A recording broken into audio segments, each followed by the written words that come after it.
Greatly appreciated. Yeah. Very excited tonight. Mayoral candidate for the great city of Sioux Falls, Mr. David Zokaites, is going to be joining us in just a moment. Here's a problem I had today. I've been waiting to talk to David Zokaites now for months. I endorsed him a couple weeks ago. Very proud of it. I think he'll make a great mayor when he becomes mayor of the great city of Sioux Falls.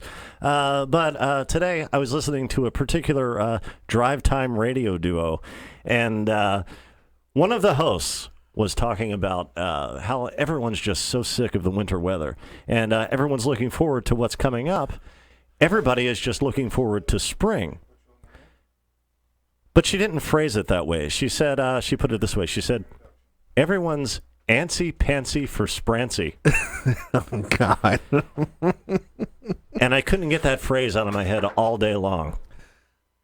And it kind of played with my mind because I had a lot of show prep to do. We were talking to David Zokaites today, and as I understand it, the great David Zokaites is with us right now. David? I sure am. Thank Glad you to so be much. here. Thank you so much for taking time out from your busy campaign to chat with us, dorks. We greatly appreciate it. I wanted to play your main campaign song, but the laptop in front of me is shutting down right now. It's updating. It's unfortunate, but I have played it on previous shows, and I have to say that's a very catchy jingle you have there. Cool. I've kind of got 3 campaign songs going now. Which one did you like the best? David Z for mayor. David Z for mayor. Okay, so that is you singing. Well, it might be. There's so many versions of that. A friend of mine wrote the original version, but I've sung it once in a while. This Take Back the Night. The music video is definitely me singing, and then there's another one, the Parade of Lights, and I wrote and recorded and played all the instruments on that one. So that is most definitely me singing on that one. Well, that's fantastic. How long have you been playing music? I've been at it maybe 10 years. When I turned 40, I had this uncontrollable urge to tap on my leg, and so I started buying drums, and that was kind of when I started. Now, do you play in bands around town? No, I don't. I'm too busy being a database guy and a computer guy and a mayoral candidate to do much with music these days. Now, your campaign... I'm sorry, go ahead. But I'm very fond of it. There's no doubt about that. I love music. Well, you love music and you love nature, and I think those are things... you've run an unconventional campaign so far. Can you tell the folks some of the out-of-the-box thinking you've applied to getting your message out there? Well, I think the most out-of-the-box so far is doing a zombie music video. Really. That's current, it is. And yeah, that's about as out-of-the-box as you can get. Right. I don't think any candidate for any office has ever done such a thing. So I think you're breaking ground, we can say that much. Yeah. It kind of started when I got ready to do the Zombie Walk Parade here in Sioux Falls. Right, you participated. Oh, yeah. I like to go out and do parades because it's a great way to get your word out and to say hi to people and to, get down to earth and do stuff. And that's what inspired the video we're going to be watching a little later. Yes. That's where it started. And I needed a video. I needed a song for the parade. So I wrote the lyrics for it, and I got a very musical friend, and he volunteered to do the rest of it. And then I put my voice on where his voice used to be and wrote a script for the music video, and a friend showed up and said, hey, let's do a music video. And cool. Yeah, we put it all together. And what has the reaction been so far for the music video? Oh, well, it's going crazy. It's going to be viral here before we turn around and notice. Yeah, I noticed Joe Sneevy from the Argus put it up. Yes, he sure did. And it's got the front page on the ArgusLeader.com, and it's got the front page on KSFY.com and the front page on KELO.com. Well, you can't beat that. No, you can't. I mean, you'd have to spend $1 zillion to get that kind of stuff. And I got it for 3 months worth of work, and but that's the trifecta of Sioux Falls media right there you just described. Yes. Yep. And they're all focused on you. And how do you feel about the campaign? Are you confident? Oh, I'm loving it. We've got a lot of publicity, and people are getting out, and they get a lot of community support. And people are happy with the message? Oh, most people just love it. People are hungry for an honest candidate who tells it like it is and doesn't mince words, but still has a little bit of diplomatic tone to his words. And they're really hungry for that level of integrity that we just don't seem to find anywhere. Absolutely. And I've said this before, but I think sincerity is the key to your candidacy, because you're a guy, you really want to be mayor of Sioux Falls. This isn't a stepping stone to you. You see problems, but you still love the city, and you want to put your stamp on it in ways that you think you can improve the city. I love the whole world, the people, the animals, the plants, the environment, rich people and poor people, black, white, whatever. I just want to love everybody and do the best for everything.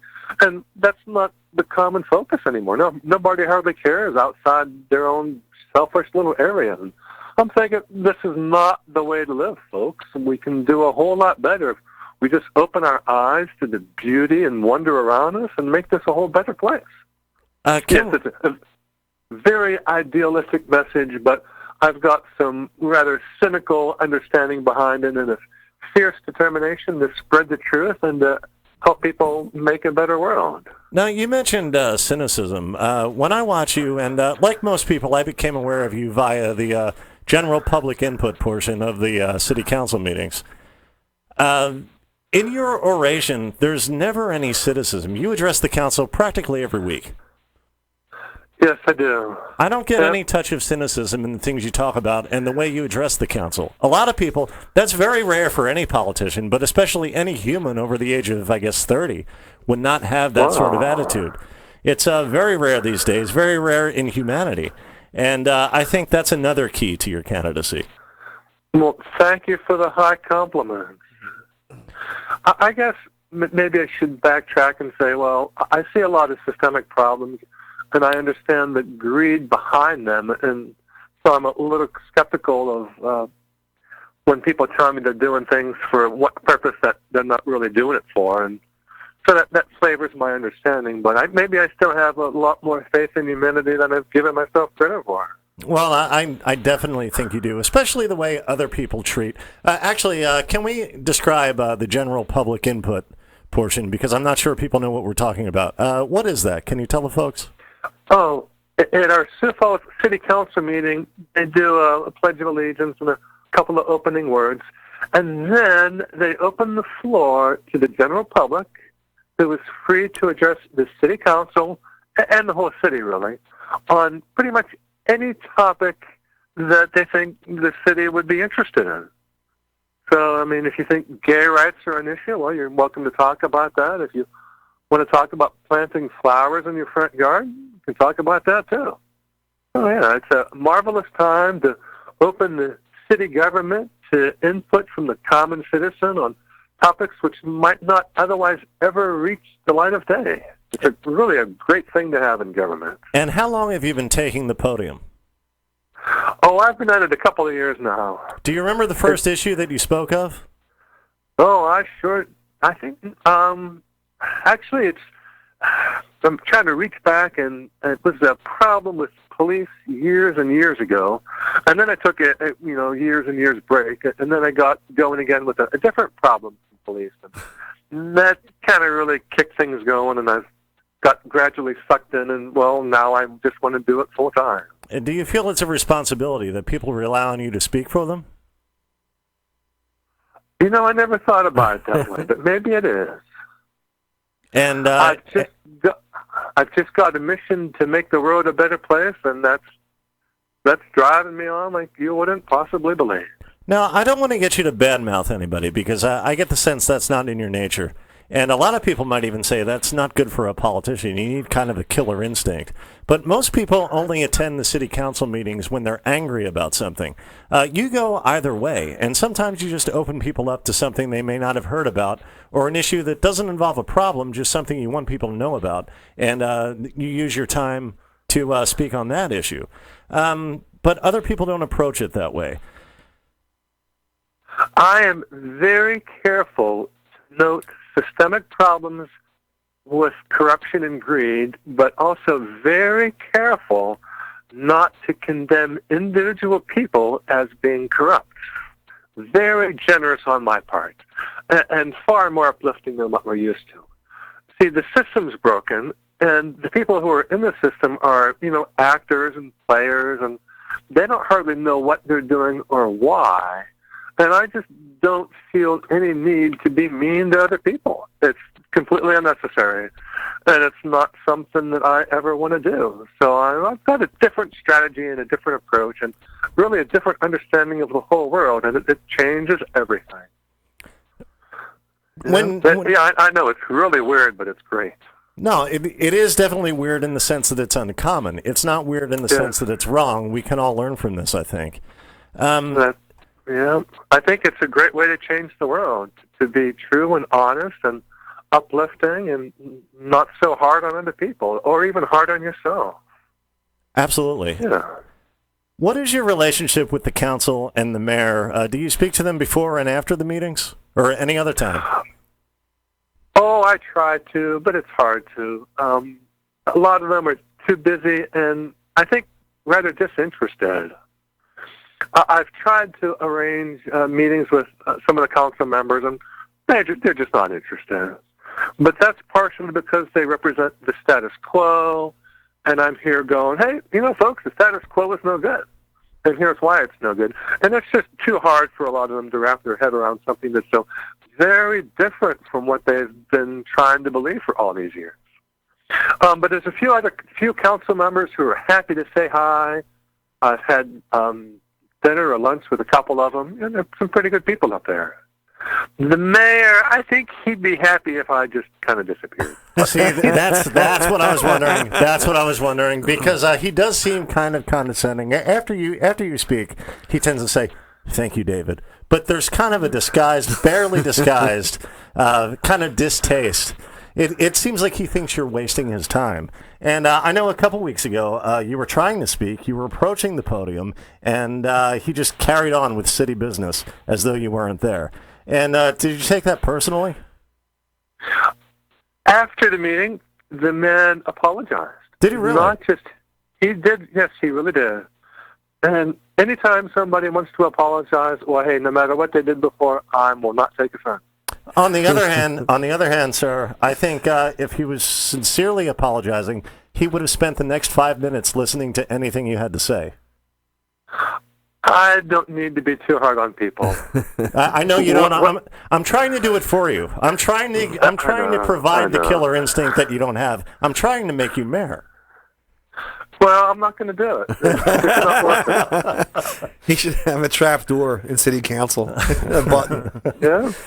I mean, I don't need to gain the world to lose my soul. That's just not me. No. And how could you be a candidate for the people if you go around and attack other people just because they want to be mean to you? Well, sometimes these people are not representing the people in the proper way. And we obviously have a... Go ahead. They're not representing the people at all. That's not their job. They're representing the moneyed interests that gave them enough money to run for a campaign. That's not supporting the people. Right. Heck no. Yeah, sure. Dave, that doesn't mean I have to be mean to them. That's a really good platform. Your positiveness really comes through. Like most political commercials you see across the country are all this guy's for. It's all negative. It's how bad he is, or exaggerating something he did or didn't do, or they didn't do. But you're right though. A nice positive message. Like, I'm not going to get involved in the mud throwing. I want to be a positive candidate. I don't care about that stuff. Let's get things done instead of fighting. And in addition to that, I'm trying really hard to be a scientific, evidence-based, fact-based kind of guy. I'm not stooping to demagoguery or dishonesty or exaggeration. And once in a while, if I make a mistake, I have to go and fix it. I've already had to do that, and that's okay. There's a certain level of humility there. There's a level of science that's just missing, and he really needs to come back into government. How can you do a good job if you're afraid of the truth? It's just bizarre. Makes no sense. A lot of times you point things out, particularly I want to bring something up involving the downtown parking ramp. You've pointed out many times that The cost of this project skyrocketed, as you say, by a factor of more than 2. And that seems to be a mystery how that occurred. Yes, it certainly is.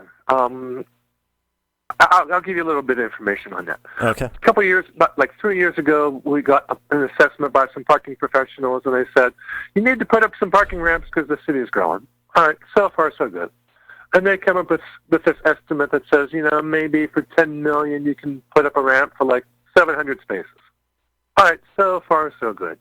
And then the city gets involved and does some really weird stuff. They pretend, oh yeah, well, that's only hard costs and it doesn't talk about soft costs. And I'm going, what the heck? I mean, these people gave us an estimate. It should include all the costs, soft or hard. I don't know. But then, to make life a little different, the city decided, well, we just can't have the basic parking ramp. We got to dress it up and make it this iconic multi-use facility. And then we've got to put this fancy hotel on top of the parking ramp. Oh, but then if you do that, well, then you have to go and make a stronger foundation. So the building costs are higher. Oh, no, and then when you're all done, you can practically give away the building rights for a mere $1 million after you spent $10 million more on the foundation. So I think it's all these things together that made the $10 million ramp into a $21 million ramp. Oh, and then you have to lease out some of the spaces, so you don't even get everything that you had before. Plus, you build a smaller ramp. Looks pretty fishy. And it was supposed to be a public ramp, but if there's a hotel on top of it, the guests will be staying there. So you had to build another ramp, a bigger ramp, or yeah. From what I understand, some of these spaces will be owned by the facility and not by the people. That's correct. Quite a few of them. They will be leased to legacy developments or the builder at maybe a deep discount. We don't really know. They haven't released that. But the number of available spaces isn't even going to be. I think it's about half what we were supposed to get. By the time you compare the new one to the one that the parking professionals recommended. Now, and then it costs twice as much. What the heck? Do people know for sure who's actually behind this project, or is that still a mystery? We've gotten a little bit of information, but it's still a lot of a mystery. See, that's very weird, and I think that's a huge issue in this campaign is transparency. The Heather administration has been pretty much opaque in terms of how things are decided and who gets what kind of contract. And I know that's a big issue for you. You want to change that. Oh, for sure, because transparency, secrecy is a great way to hide corruption. Right. No, I don't know if Mayor Mike Heather and his administration are corrupt, because I haven't gotten hard facts, but it sure looks suspicious. So I've described it as apparent corruption. Benign on my part, but it sure looks fishy. And there's more than just hiding secret contracts. There's maintaining unconstitutional laws, even though I've been up there and said, hey, here's the clause, here's why it's no good, and nobody cares. And then they protect police who do all manner of bad things, and that's okay too. But if you put them all together, it looks really, really terrible. Correct. Talking of the police, you have kind of a contentious relationship with law enforcement in town. They're just people just doing their job, but they could do it better if they were directed to do it better, and that would happen if we had government for the people instead of government over the people. So I'm not trying to malign police officers individually. I'm maligning a system that promotes civil rights violations. Right. If you read laws in Sioux Falls, you come up with some amazingly unconstitutional clauses that are designed to promote inequality and disable startups. There's one of my favorites in this regard is City Ordinance 117. It came up at a city council meeting, and the little blurb that I saw at the council meeting made me do a double take. So then I went back and read this thing and had to do another double take, because the law allows the police department to take a license for any good cause. Period. End of story. Well, what the heck? Who writes this kind of garbage? Where's the hearing? Where's the criminal complaint? You don't need one. You just don't like the guy for some reason, you yank his license. So what the heck? Man. I couldn't believe it. I just couldn't believe it. And it's not the police department's fault for writing this.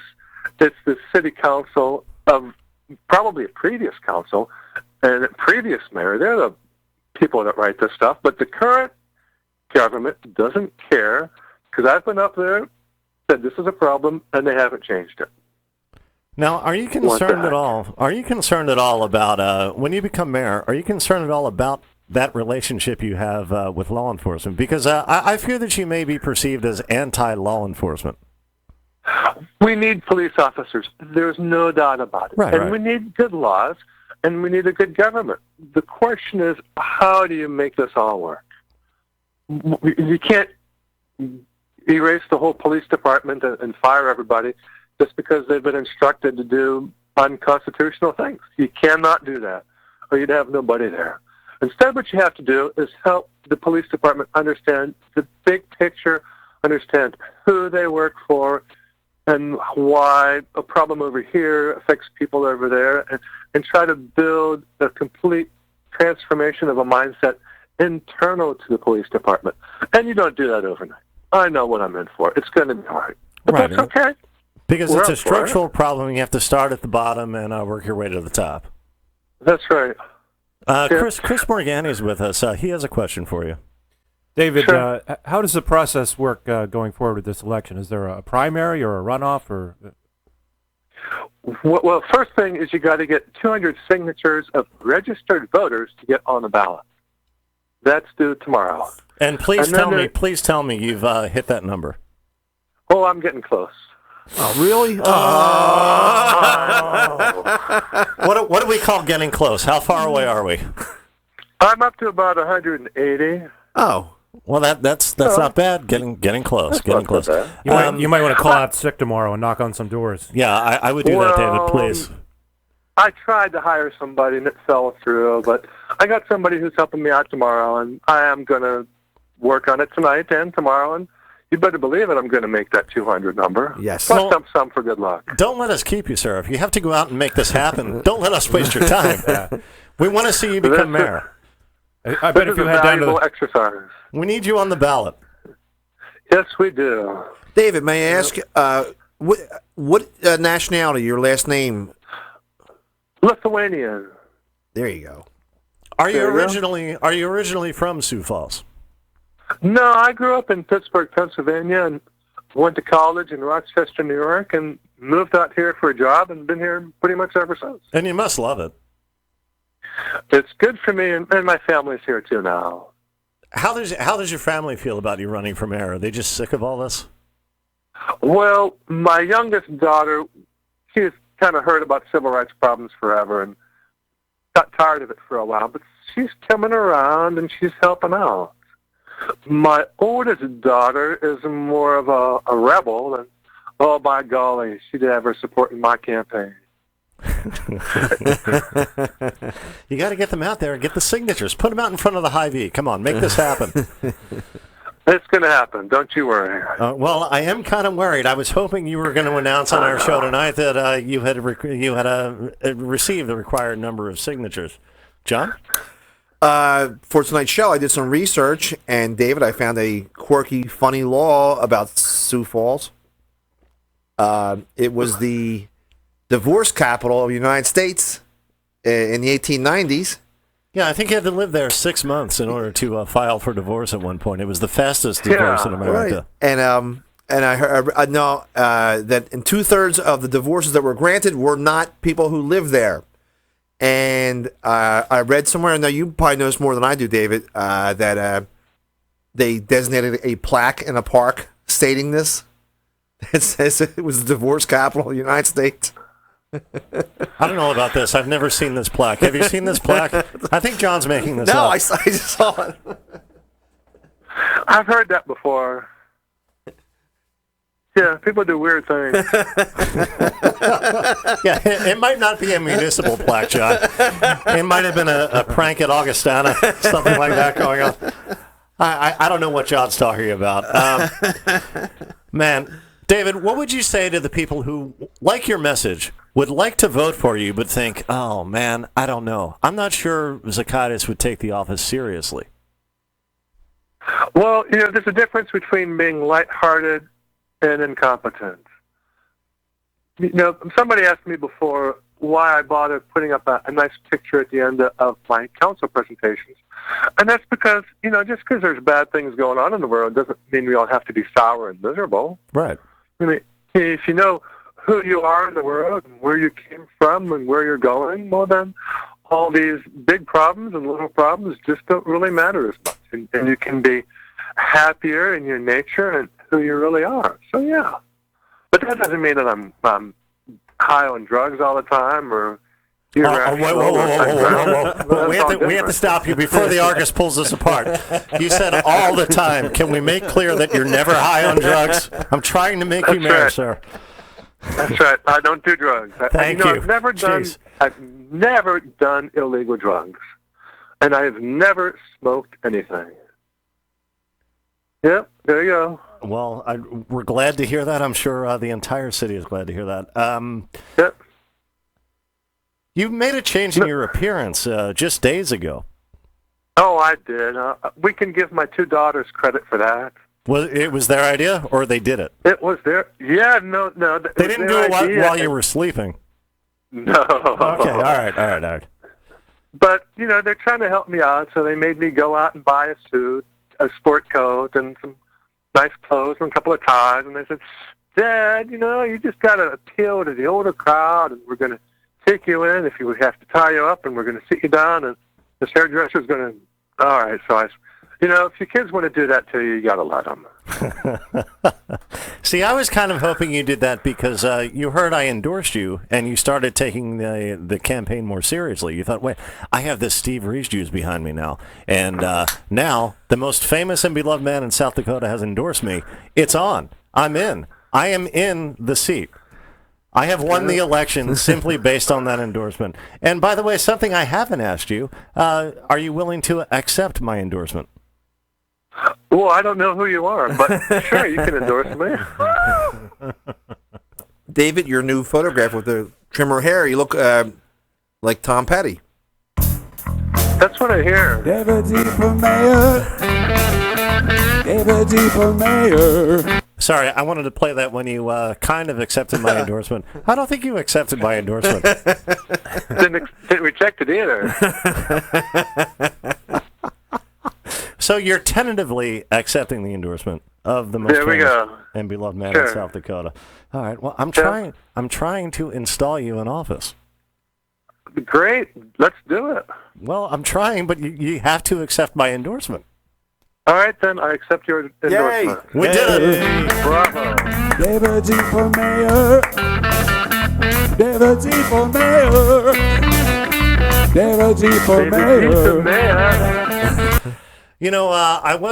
I endorsed you 2 weeks ago, and I was kind of upset a couple days ago when I read the headline from KSOO that, Rick Noby endorsed Jolene Letcher for mayor of Sioux Falls. He did, yes. Yeah, but they were painting it as the first official endorsement of the mayoral campaign, and that was a lie. It's that fake news we've all heard about.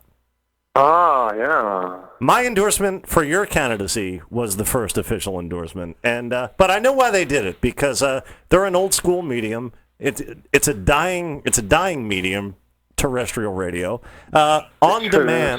On demand radio is what's going on now, and they're afraid of us. They're not going to put a podcaster over, even if he is the most famous and beloved man in South Dakota. And also, I think they took issue with my choice of candidate because you are an outsider. You're not part of the political establishment, and you do kind of break the rules as to how to run a campaign. And I think that had something to do with it also. Of course you have, but I think that's part of your appeal. You have many appeals. Oh, yeah. You're the kind of guy everybody says they want to see run for office. But the problem we have in America is we kind of have a codependent, abusive relationship with our politicians. Someone like you runs for office. We go to the polls, but we just end up we pull the lever for business as usual. And then we end up hating what we get. I think you're a great chance locally to break with that. Thank you. Thank you very much. Oh, that's it? Okay, well, fine. But, there's part of the problem with how we elect people is that if you're poor or black, you're more likely to have a felony, and then it's hard to vote. And there's a lot of younger people who've seen too much garbage in politics, and they're all tuned out. Right, very, very cynical. Well, yeah, they are. So the real challenge is to get these cynical, turned-off people active in voting without disaffecting all the older people who vote in greater numbers. And I think you're doing Real that. challenge You're there. getting a lot of attention in, as I said earlier, unconventional ways. Can we talk about the Statue of Liberty outfit? Oh, isn't that great? That's fantastic. A friend of mine put that together for me. Tell the people what this was and what you did it for. Well, there's a July 4th parade, and I'm thinking I've got to be in the parade to try to get going in this political business, trying to run for office. So what the heck do you do for the July 4th? Oh, hey, I know it makes sense. The Statue of Liberty. It's, it's kind of feminine, so we'll have to take out that part, but let's get it. Duct tape. Let's get some green clothes, and my girlfriend put that together for me. And that platform that you see up on the top of my car, I made that myself. Nice. And my youngest adult daughter is an artist, and so she put some lettering on the car. Well, I tried to get some professional lettering done, and it didn't work out for one reason or another for that parade. So my daughter did some hand lettering, and that was my first parade. Off we go. And you paraded in statue drag, which I think is another first for a political candidate. Yeah, that's pretty unusual. Yep. One of the kids there told me that the Statue of Liberty was a woman. I said, well, we're going to have to skip that part. Did anybody ask you for a payday loan? Where's the No, he wasn't dressed as Chuck Brennan.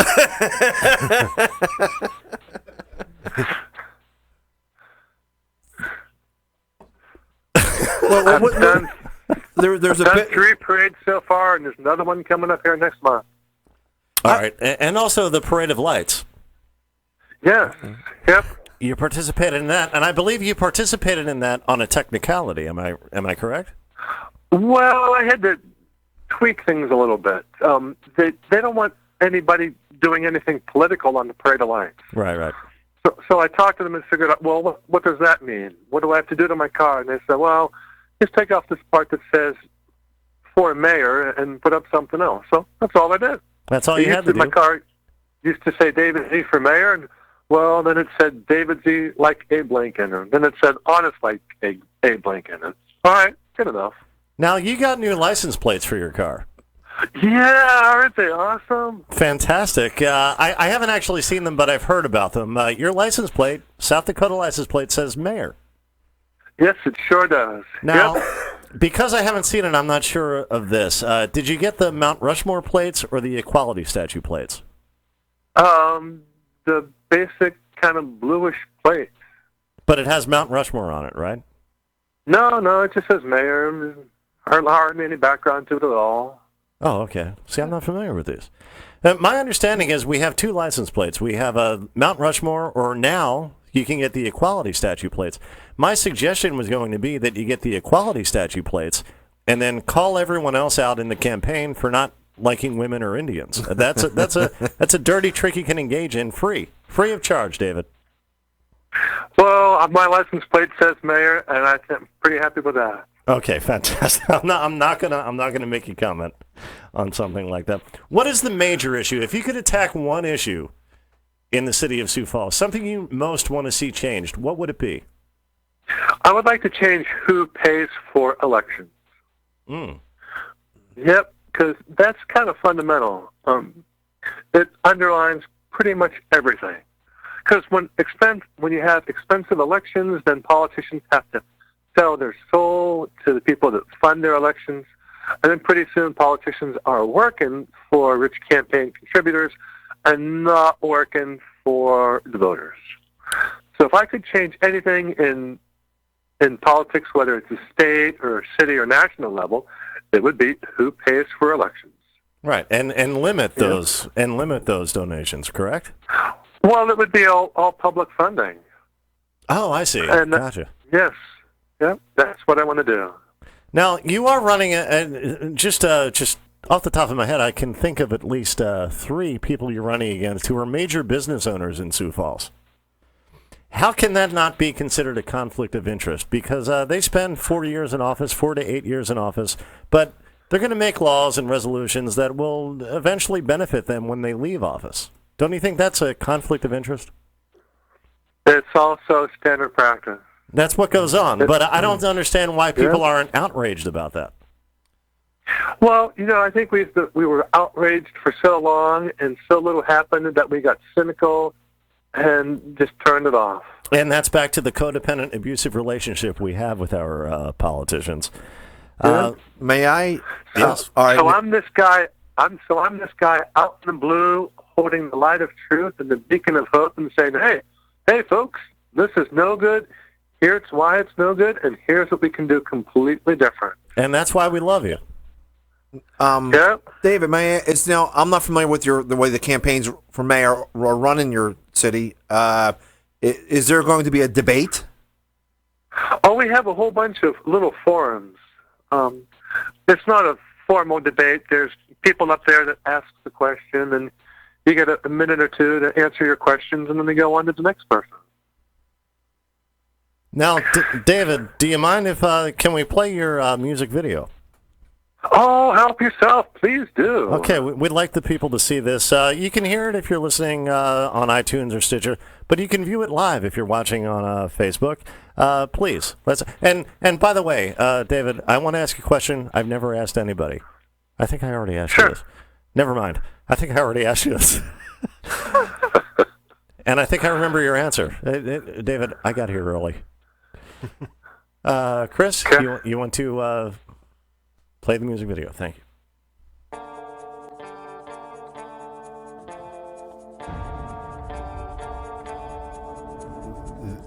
This is the zombie video? Yes. Sure is. Zombie undead coming our way. Evil monsters make them pay. They want to rule our town, but they're going down. You see David G standing tall, who'll make the zombies fall. Mr. Zokaites will excite us. Zombies undead won't bother us. David G, yeah, he's our man. Yes, indeed, now that's the plan. We are strong, we will rise. Beat them down, those zombies survives. Darkness bring us hateful fear. Evil is here, devouring there. Dark what created power. Now is their fiery power. Find the light, hold it tight. Evil thoughts, we must fight. Arise, O my sleeping people. Meet me at the church steeple. Hope and truth still persist. I see them distant in the mist. They light my beacon song. To them we must belong. Zombies undead coming our way. Evil monsters make them pay. They want to rule our town, but they're going down, down. You see David C standing tall, who'll make the zombies fall. Mr. Zokaites will excite us. Zombies undead won't bother us.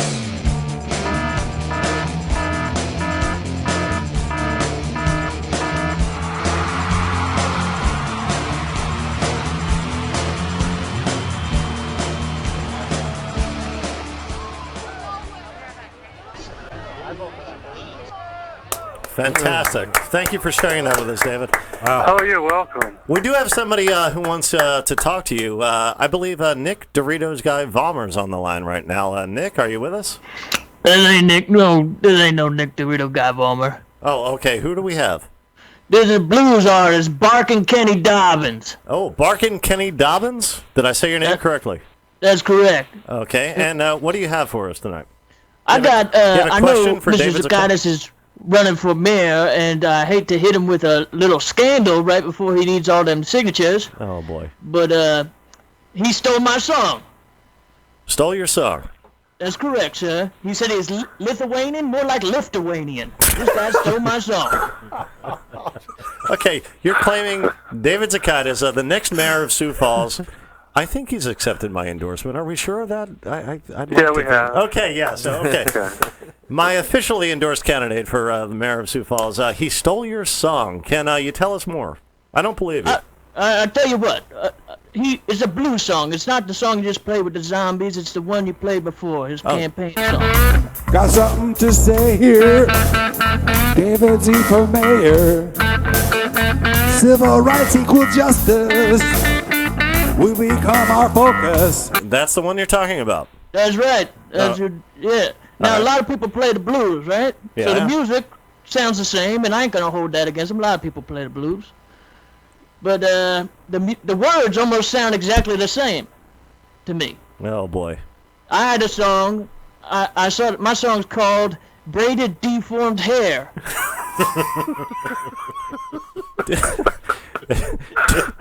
Did you say braided deformed hair?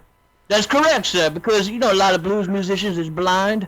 Well, I'm not blind. I just got, deformed hair, like the Counting Crows frontman Adam Duritz. Oh, yeah. Well, my girlfriend's in love with him. Or like when David Beckham had cornrows in 2003, but not as bad. Gotcha.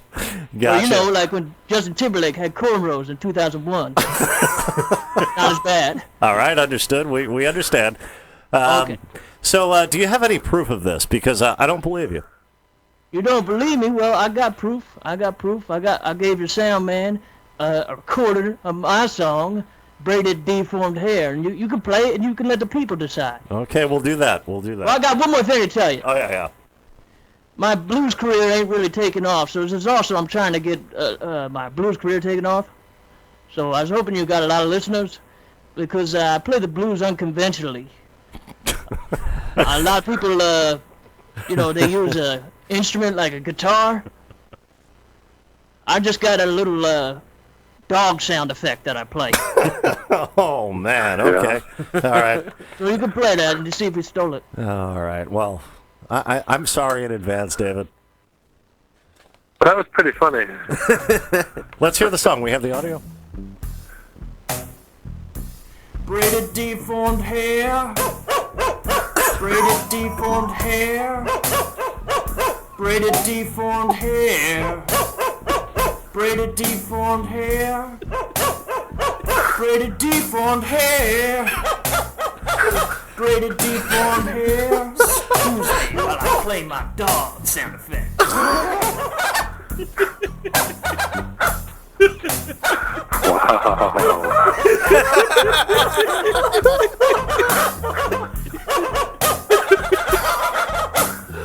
Oh. I hope no one steals this in the future. Campaign. They're pretty close, right? Yeah, I'd say so. What do you have to say to that, Mr. Zokaites? Wow. Where'd that come from?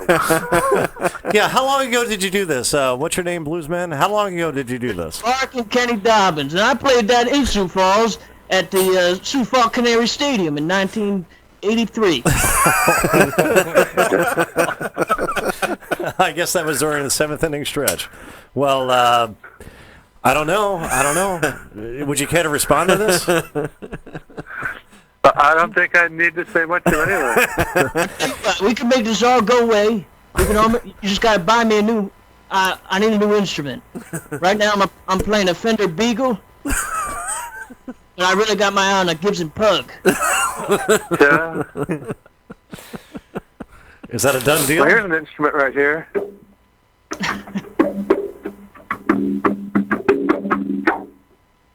Yeah. Wonderful. So can you guys hammer this out maybe privately and make a deal, and we can make this all go away? We don't want to affect the signature count. That's what I'm concerned with. We have hours to go, and we're wasting David's time with baseless accusations of plagiarism. That's not something I wanted to happen. My signature. My signature's sound. All right. In that case, David Zokaites, is there anything we didn't talk about you might want to talk about? Civil rights are really important, and we need to remember what they are and protect them. I think those are important to everybody. And, again, that's central to your campaign. Can I speak for a minute about your character and your quality as a valuable politician? Sure, go right ahead. Yeah, you possess, again, I've said this before, but you possess all the qualities that everybody wants in a candidate. You're very sincere. You're very pragmatic in the way you approach problems. You're very knowledgeable, and you have a good heart. And I think all these things matter much more than who has the greatest political connections in Sioux Falls City Hall. And I think all these things people will see, and when they go to the polls on April 10th, I mean, granted, you get the signatures. Please get the signatures. Don't hesitate in getting the signatures. Do all you can. Make this happen, because when people go to the polls on April 10th, I want them to pull the lever for Mr. David Zokaites. Thank you so much for spending time with us, David. Greatly appreciated. And I'll continue beating the drum for your campaign going forward. Thank you very much. Have a good night, David. I'm honored. Can I ask you this? Are you tired of the winter weather? You know, I like to snowboard. Oh, so you're not tired of it. So it's not safe to say you're antsy-pantsy for sprancy? Well, heck no. I love the winter. I love the snowboards. Well, I hope you continue to enjoy it. I hope it lasts even longer in the great state of South Dakota for the great Mr. David Zokaites, the next mayor of my hometown of Sioux Falls, South Dakota. Ladies and gentlemen, thank you so much for giving him your time. And we greatly appreciate your participation. Benny Michaels joined us in studio. He doesn't want to talk. Okay, in that case, John Kensil, anything we didn't talk about you might want to talk about? With David? Or anything? I'm not sure David's still with us. Oh. No. Oh, God, he died? Oh, come on, please. What a nice guy. I would actually like to see he seemed very earnest, down to earth. He seems analytical because he does computer IT work. Right, that's what I like about him. There's an honesty and there's a sincerity that's missing from a lot of politics. And but that'd be really cool to see if he could get things done with that. That, what do you call that? Like he's like a Grateful Dead, Mr. Smith Goes to Washington, like type of guy. Sure. Like I think our parking tickets should have rainbow colors on them, bro. But all right, well, let's not. Come on, John. Come on. Trying to make this guy mayor. No, but very nice guy. Very nice guy, very sincere guy, very knowledgeable guy, and a guy who cares about civic matters. Caller? Yes, I am one of the quote-unquote zombies that Mr. What's-His-Name was talking about in his hate video. Oh, boy. So we have a dissenting group making its voice known right now? Sorry, what's that? What was that? I can't hear you. I'm dead. Look, last time that I checked, it was 2018, right? And yet, every time that the economy's in the dumps, street crime's on the rise, or thousands and thousands of brains go missing, we're the ones to blame? I am sick of these politicians. Dead lives matter. And I, for one, am not going to stand for... Oh, hang on a second. My... here. Oh! Ah!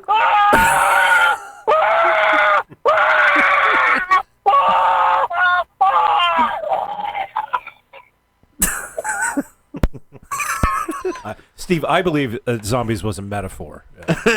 My belief. And so do I. I don't think that was a, what would you call it? Not a racist, a deadist statement. He's just trying to protect Sioux Falls from the threats that face us. use your brains and vote for me. Chris Morganti, anything we didn't talk about you might want to talk about? No, I think we covered it. Okay. And by the way, I know I did advertise that top stand-up comedian Tim Grill would be here tonight. He is sick. I think it's seasonal affective disorder, or as doctors call it, antsy-pantsy for sprancy. Chris Camuffa, anything we didn't talk about you might want to talk about? You have a stand-up show coming up pretty soon, right? We do have a stand-up show coming up this Saturday at the Sterling Pagan Media.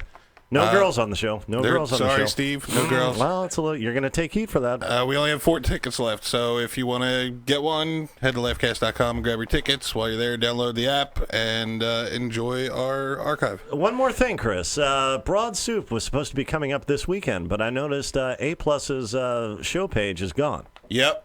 Disappeared. Anything you want to tell us? No, I just got word that basically it's not going to happen, but I'm hoping we'll see. Okay, well, I hope so, too. I hope the reason is she's going to rejoin Karen from Philly and make a monumental waste of time what everybody knows and loves once again. That would be great. That would be fantastic. I'm looking forward to that. Show title David Zokaites interview, right? Let's go straight forward on just this one, David Zokaites. Yeah, we want to put him over. We want to make him the next mayor of Sioux Falls. He was hesitant to take my endorsement, which is very weird. The most famous and beloved man in South Dakota. But, all right, that's fine. Like word association here, isn't like a cicada like some bug that comes out every 20 years, or a plant that blooms in 7 years. Yeah, and 7 years. Benny Michael says 7 years. And is it pronounced cicada also? Like the Wait, Steve, who are you again? The most famous what? The most famous and beloved man in South Dakota. This side of the Mississippi. That's a slam. What does that even mean? Sorry, I just had to put that out there. All of South Dakota is on that side of the Mississippi. So. Well, at the beginning of the show, when I had mentioned about the divorce capital of the nation, I just had to look online real quick, and it said they put a marker downtown somewhere designating the fact that that's where the go-to place was. I've never seen this. David has never seen this, but go ahead, John. It's probably in some men's room at a burger place. You had 2 Sioux Fallsians telling you this doesn't exist, but well, it must be somewhere. John, plugs. Saturday night, I'll be in Bristol, Pennsylvania with legendary Bristol, Pennsylvania with legendary Wid prop comedian Ed McGonigal. Check out John Kensil on Facebook. I'll have the exact address and everything. Chris Camuffa plugs. Oh, I said them already. No, I meant Chris Morganti. I get you guys mixed up when you're in the room together. Collegeville costumes for all your zombie-related needs. Absolutely. John, did you have one more plug? No, that is it. Okay, in that case, I think we did it. Thank you so much. Great and special thanks to Mr. David Zokaites, the next mayor of Sioux Falls, for not only accepting the endorsement, but spending time with us when, quite frankly, he should have been going out and getting more signatures. I want this guy to become mayor of my hometown, David Zokaites. So if he knocks on your door tomorrow and you're in Sioux Falls, please sign the petition, because we have to make this happen. In that case, Chris Morganti, Chris Camuffa, Benny Michaels, the silent Benny Michaels, John Kensil, and, of course, David Zokaites. I'm Steve Reese. Oscar Baby. Oscar Wawa. Holly Magano. Ty Katz. Eat 'em raw. We did it.